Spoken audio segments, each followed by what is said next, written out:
November 23, 1942. 24-year-old Poon Lim is desperately clinging to a wooden plank in the vast emptiness of the Atlantic Ocean. Just moments earlier, he had been a steward aboard the SS Ben Lomond, a British merchant marine ship cutting through the South Atlantic on its way to New York. His job was simple. Keep the officers fed. Keep the quarters clean. Stay out of the way. Then, without warning, two massive explosions ripped through the vessel. The German submarine U-172 had found them. Poon Lim was swept overboard by the force of the blast. Fighting against the pull of the now sinking ship, that terrifying suction that dragging vessels create as they go under, he frantically swam toward what he hoped was the surface. His lungs burned. His eyes stung with salt water. He couldn't tell which direction was up. When he finally broke through, gasping and choking, he looked around. Endless ocean. Every direction. The ship was already going under. Other crew members were somewhere out there, or they weren't. He couldn't see them. Couldn't hear them over the noise of dying machinery and rushing water. He was alone. As he bobbed in the frigid water, trying to make sense of the nightmare unfolding around him, the German U-boat suddenly surfaced nearby. Its crew climbed onto the deck. Poon Lim waved frantically, shouting for help. His voice raw. His arms barely functioning. The Germans spotted him. They burst into laughter. Mockingly waved back. Then disappeared beneath the waves, leaving a 24-year-old man to die in the middle of the Atlantic Ocean. That's the opening scene. Remember it. We'll come back to it. After 2 agonizing hours of drifting, Poon Lim spotted something. One of the few life rafts the Ben Lomond's crew had managed to launch before the ship went down was floating a few hundred feet away. He swam toward it with everything he had left. Arms that felt like lead. Legs that didn't want to kick anymore. The cold Atlantic trying to take him with every stroke. He dragged himself aboard. In the distance, he could see another raft carrying a handful of survivors. They waved. He waved back. He had no oars. Neither did they. The ocean didn't care about their hope, and the current slowly pulled the rafts apart until the other survivors disappeared over the horizon. Once again, completely alone, he took inventory. The raft carried emergency supplies, some tins of hardtack biscuits, a small supply of fresh water, flares, a flashlight, and a canvas tarpaulin. Enough for perhaps a few weeks if rationed carefully. He began rationing carefully. Days stretched into weeks. The horizon stayed empty. He fired a flare when a ship appeared in the distance. A real ship, close enough that he could make out its silhouette. He watched it change course toward him. His heart hammered. This was it. Rescue. Survival. The ship passed without stopping. Whether they didn't see him or chose not to help, he would never know. What he knew was that he was still alone, with fewer flares and less hope than before. The ocean doesn't offer explanations. It just continues. But Poon Lim continued too. When his biscuit supply dwindled to almost nothing, he made a decision. He would save his last piece of hardtack not to eat but to use as bait. He dismantled his flashlight and extracted the spring inside, bending it into a makeshift fishhook. He unraveled hemp rope from the raft's construction for a fishing line. It worked. Sort of. The fish were interested in the hardtack. But his hook was too small to hold anything substantial. They'd take the bait and vanish. He needed a bigger hook. He pried a nail from the raft's wooden slats, bent it into shape, and used the small fish he'd managed to catch as bait for larger ones. Suddenly he was fishing. Actually fishing. In the middle of the Atlantic. With a nail. When seagulls began landing on his raft, drawn by the smell of fish, Poon Lim caught them with his bare hands. Without fire, without any way to cook, he butchered them, soaked the meat in seawater, and dried it in strips under the relentless sun. Jerky. Seagull jerky. Not a Michelin-starred meal, but it kept him alive. He rigged the canvas tarpaulin to collect rainwater. Survived on whatever the sky offered. For a few weeks he reached something close to equilibrium. Catching enough to eat. Drinking enough to function. Staying alive day by careful day. But then the rain stopped. Completely. The sky turned a pitiless, cloudless blue and stayed that way. His water collection dropped to nothing. The ocean around him was full of water he couldn't drink. Salt water dehydrates faster than no water at all. He knew this. He was burning. Sunburned and cracking, dehydrated and delirious, watching his own hands shake as he tried to keep fishing. And then he looked at the sharks circling his raft. He'd been watching them for days. Big ones. Bull sharks or oceanic whitetips, drawn by the smell of fish blood and whatever else the ocean carries. They bumped against the underside of the raft occasionally, just testing. Curious.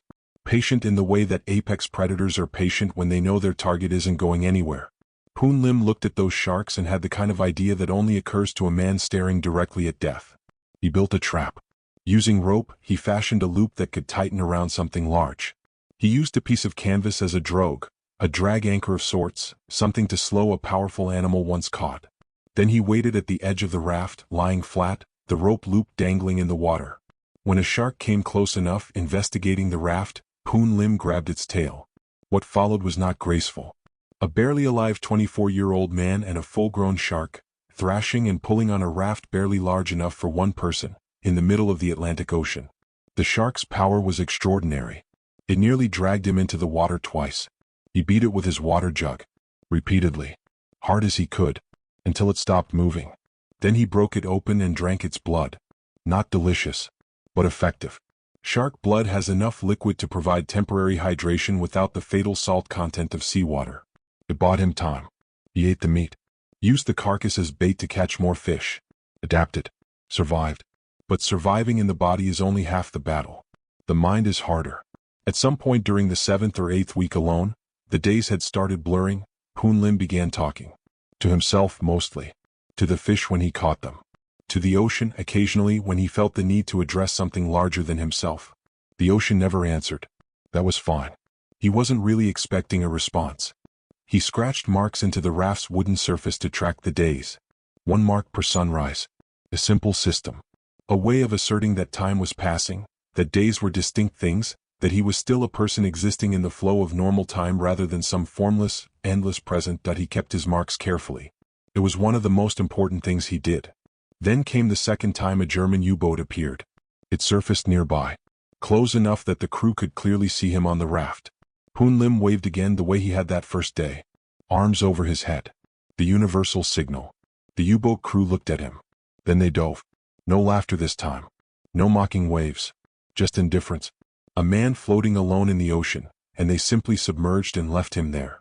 He would later say that this second encounter was harder than the first, somehow. The laughter he could understand.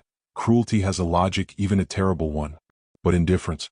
Just deciding that his life wasn't worth the inconvenience of stopping. That was something else entirely. It got worse. Around the 3-month mark, a massive storm rolled through. Atlantic weather at that latitude can be genuinely apocalyptic. Waves that make a life raft look like a toy, wind that strips everything not tied down, rain that's practically horizontal. Poon Lim tied himself to the raft. That decision saved his life. The storm lasted through what felt like an eternity but was probably a day and a half. When it cleared, he took stock. His fish reserves were gone. His water collection was destroyed.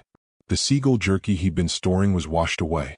Whatever equilibrium he'd managed to create was erased. He started over. Again. His body was showing the cost. Salt sores covered his arms and legs. Open wounds from constant seawater exposure that wouldn't heal because he couldn't stay dry. His hair had grown wild. His beard was substantial. He'd lost so much weight that he could see his own ribs without looking hard. When he stood to fish, his legs shook. Muscles wasting from inactivity and malnutrition, asked to do work they no longer had the resources for. He scratched the 100th mark into the raft. 100 days. He sat with that number for a while. 100 days alone in the Atlantic Ocean. He'd been born in China, worked his way up to a position on a British merchant vessel, been torpedoed by Germany, abandoned by German crews twice, and had now been surviving on homemade fishing equipment and shark blood for over 3 months. Against all odds, he decided he wasn't done. Not because he was certain rescue was coming. He wasn't. The rational part of his mind, the part that could still do math, understood that the longer this went on, the less likely discovery became. Ships had patterns. He was in open ocean. The raft was small. But rational calculation wasn't what kept him going. Something simpler did. Each morning he woke up and made the same decision. Not today. He wouldn't die today. Tomorrow's decision could wait until tomorrow. It got worse again. Around day 110, a massive bloom of Portuguese man-of-war jellyfish moved through his area. These aren't ordinary jellyfish. Their tentacles can reach 30 feet long, delivering venom that causes pain so severe it can induce shock. The bloom surrounded his raft for days. He couldn't enter the water to check the underside of the raft or maneuver his fishing position. Tentacles drifted across the raft's surface, stinging any exposed skin they touched. His arms and legs, already covered in salt sores, now burned with a different fire. He fished lying down. arms over the edge, moving as carefully as possible, trying to avoid the tentacles in the water below while still dropping his line deep enough to reach fish. He caught enough to survive. Barely. Then around day 130 he saw a plane. It appeared on the horizon and grew as it approached. An aircraft, real and solid, not a hallucination. He grabbed his last remaining flare. His final signaling resource. The one he'd been saving for exactly this moment. He fired it. The plane continued past. He watched it disappear over the opposite horizon, the spent flare casing in his hand. No more flares. No more signals. Whatever came next would come because someone happened to look in his direction and see a small weathered raft carrying a small weathered man who had absolutely refused to die for 130 days. He went back to fishing. April 5, 1943. 3 Brazilian fishermen were working the waters near the mouth of the Amazon when they spotted something unusual floating in the distance. Not a piece of wreckage, it had a shape to it. Structure. They turned their boat toward it. As they got closer they could make out a figure. A person. Lying on a raft, barely moving. Poon Lim heard the engine. Heard voices. Opened his eyes. He tried to stand up to wave. His legs buckled. He couldn't stand. Couldn't make his body do the thing he needed it to do at the most important moment. He waved from where he lay. The fishermen pulled alongside and got their first clear look at him. He was almost unrecognizable as someone who had begun this journey as a healthy 24-year-old. Gaunt. Salt-scarred. Burned dark by months of equatorial sun. Hair and beard long and tangled. They pulled him aboard their boat with the gentleness of people handling something fragile. His first words, water. Please. They gave him water. Then food. Then brought him to shore at Belém, Brazil, where Brazilian naval authorities received him and the story of what he'd survived began to emerge. 133 days. He had been alone in the South Atlantic Ocean for 133 days. Longer than any person before or since has survived alone at sea. He'd lost 50 pounds. He was severely malnourished, his body running on reserves it had built over a lifetime and then consumed down to almost nothing. His skin was damaged. His muscles had wasted. But he walked out of the hospital on his own legs. The British Royal Navy dispatched officers to debrief him. Not just to document what happened, but to learn. Poon Lim had improvised survival techniques. The spring fishhook, the nail hook, the canvas water collection, the shark trap, the blood hydration, that nobody had systematically documented before. They produced a survival manual based on his methods and distributed it to Allied sailors throughout the remainder of World War II. How many lives that manual saved is impossible to calculate. But it's not nothing. King George VI personally awarded him the British Empire Medal. The citation recognized his survival as remarkable. This is an understatement. After the war, Poon Lim emigrated to the United States. Settled in Brooklyn. Became an American citizen in 1952. Ran a quiet life. Was interviewed periodically by journalists and historians who wanted to know the same thing everyone always wanted to know. How did you survive? His answer, in various forms across various interviews, was essentially the same: I decided not to die. Simple. And also the most complicated thing a person can do when the ocean and the Germans and the sharks and the storms and the jellyfish and the hunger and the thirst and the loneliness are all voting for the other outcome. The U-172, the German submarine that torpedoed the Ben Lomond and whose crew laughed at Poon Lim while he waved for help, was itself sunk by American forces in December 1942. Less than a month after leaving him to die. The crew members who laughed are not remembered. The man they left to die holds a world record that has stood for over 80 years and will likely stand forever, because the conditions required to break it are conditions no rescue organization would allow to continue long enough. 133 days. Alone. With nothing but a nail, a canvas, and a decision made every morning. When the Brazilian fishermen found him, they were in the right place at the right time. A mile either direction they might have missed him entirely. The Atlantic is enormous and a life raft is small and probability is not always on the side of the living. But Poon Lim had been making himself available for rescue every single day. Maintaining the raft. Staying alive. Doing the small, brutal daily work of continuing to exist on the theory that if he was still there remained the possibility of being found. He was right. The Germans who left him to die are footnotes in a record he owns. The ocean that tried to take him for 133 days is the stage upon which he built his legend. And somewhere in Brooklyn, decades later, a quiet man who once beat a shark to death with a water jug and drank its blood to survive lived out a peaceful life. Proof that sometimes the impossible is just the possible wearing a very convincing disguise. He didn't survive despite the ocean. He survived because he refused to give the ocean the satisfaction of winning.